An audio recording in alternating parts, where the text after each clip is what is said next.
Karena itu Mahkamah Konstitusi disebut sebagai the guardian of the Constitution.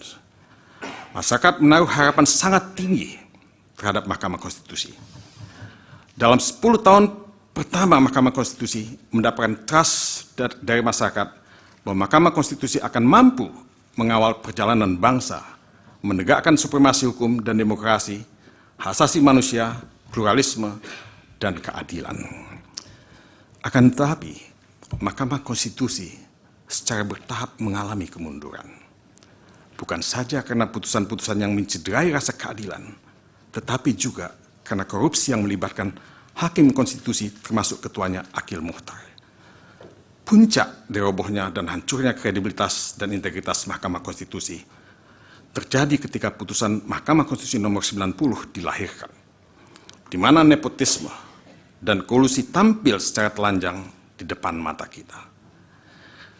Di mana seorang paman yang menjabat sebagai ketua Mahkamah Konstitusi berhasil melahirkan putusan yang melanggar hukum dan etika, memberikan karpet merah kepada keponakannya, Gibran Rakabuming Raka, untuk menjadi calon wakil presiden dari Prabowo Subianto.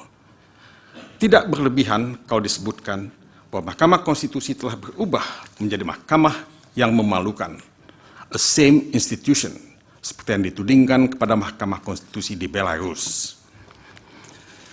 Majelis Hakim yang kami muliakan, membaca putusan Majelis Kehormatan Mahkamah Konstitusi, selanjutnya disebut MKMK, nomor 02 tahun 2023, yang menyatakan bahwa semua hakim konstitusi terbukti melanggar etika, jelas sangat membuat semua kita sedih dan marah.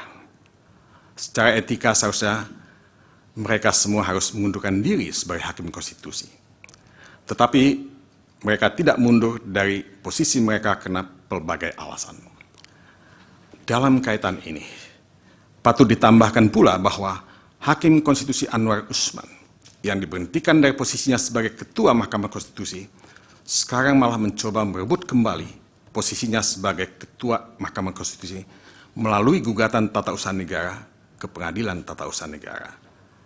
Kita semua hanya bisa mengelus dada sambil berbisik dalam hati, how low can you go? Bisa dipahami kalau Mahkamah Konstitusi terjebak dalam situasi yang sulit karena menjadi bagian dari kekuasaan politik, menjadi alat politik. Mahkamah Konstitusi berada dalam situasi yang sangat sulit karena hancurnya reputasi dan kepercayaan publik, karena demoralisasi yang melanda hati nurani mereka. Keadaan ini membuat mereka malu dan terhina sebagai bengawan hukum yang seharusnya dilihat sebagai the guardian of the Constitution. Mereka terjebak dalam satu situasi di mana Mahkamah Konstitusi mengalami intervensi politik, mengalami politicization of judiciary, bukan judicialization of politics, seperti yang dikatakan oleh Ramhirsi. Tugas Mahkamah Konstitusi sekarang adalah berebut kembali wibawa dan harga dirinya setelah dihancurkan oleh kekuasaan dan oleh demoralisasi dalam tubuh para hakim konstitusi.